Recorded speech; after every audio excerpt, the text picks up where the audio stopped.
It doesn't feel real at first. You're standing in line, half listening to the hum of fluorescent lights, thinking about nothing important.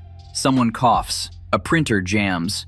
Normal, boring life. Then the sound cuts through everything. A sharp crack. Not loud enough to be a bomb. Too loud to be accidental. A gunshot. For half a second, nobody moves. Brains lag behind reality. Then someone screams. A man shouts. The doors slam shut. This isn't a movie. This is a robbery. And in the next few minutes, people won't die because money is stolen. They'll die because panic spreads faster than bullets. Now, it stops being a robbery the moment the first shot is fired. That's the line most people don't realize exists. Before that moment, the room is tense but predictable. After it, everything fractures. Sound becomes directionless. People drop. Glass breaks. Shouting overlaps with gunfire. And suddenly, nobody in the room understands who's in control anymore. This is the point where survival stops being about compliance and becomes about not becoming a statistic. If you're inside a bank when a robbery escalates into gunfire between robbers and police or security, there is no heroic charge, no clever ambush, no movie escape. There is only intelligent restraint and knowing how to communicate without being seen. The first thing you must understand is that your phone is not a weapon or a distraction. It's a silent signal device. In the United States, emergency systems are built around the reality that people often cannot speak during active threats. This is why modern 911 systems allow silent communication. You don't need to whisper. You don't need to type paragraphs. If you can safely access your phone without drawing attention, calling 911 and staying silent is enough. Dispatchers are trained to listen for background noise, gunfire patterns, commands, and movement. If prompted, pressing keys can answer yes or no questions without sound. This is not guaranteed everywhere, but it is widely implemented and documented by agencies like the Federal Communications Commission and reinforced in emergency response training. The key is not to be clever. The key is to be invisible. The phone stays low, screen dim, no recording, no flashlight, no sudden motion. You are not gathering evidence. You are giving responders context without creating a new threat. The second thing you must understand is that movement kills more civilians than bullets in these situations. When gunfire begins, people run in every direction. That chaos creates mistaken identities.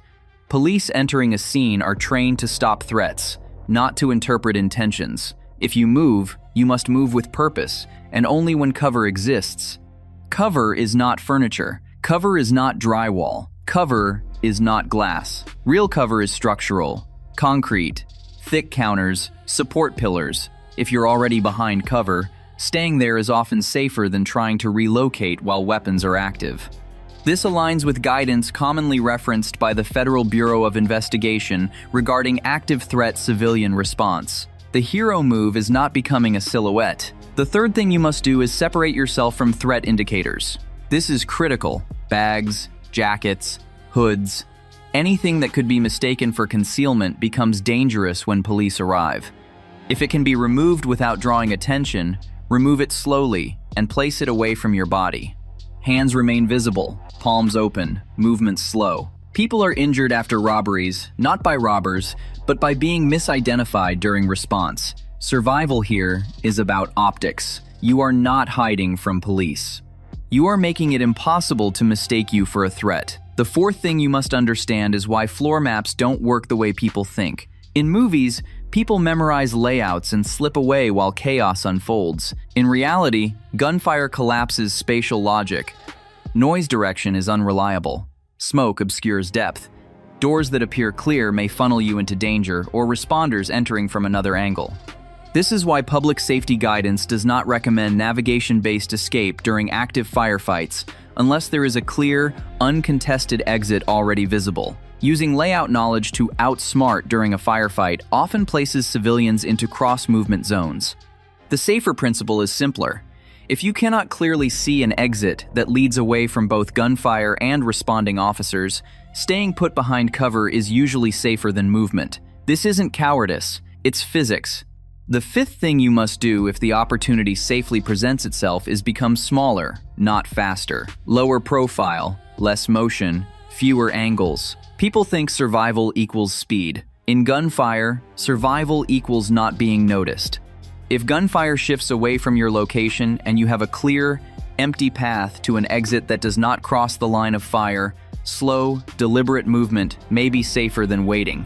But only if you can move without running, without crouching into blind corners, and without passing through open areas. If you can't do all three, you wait. This is where most people fail. They confuse silence with safety. Silence often means repositioning.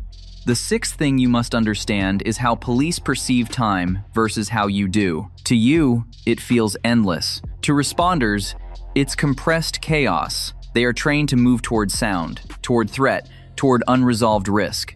This means exits may suddenly fill with armed responders moving fast. If you encounter law enforcement, you do not explain.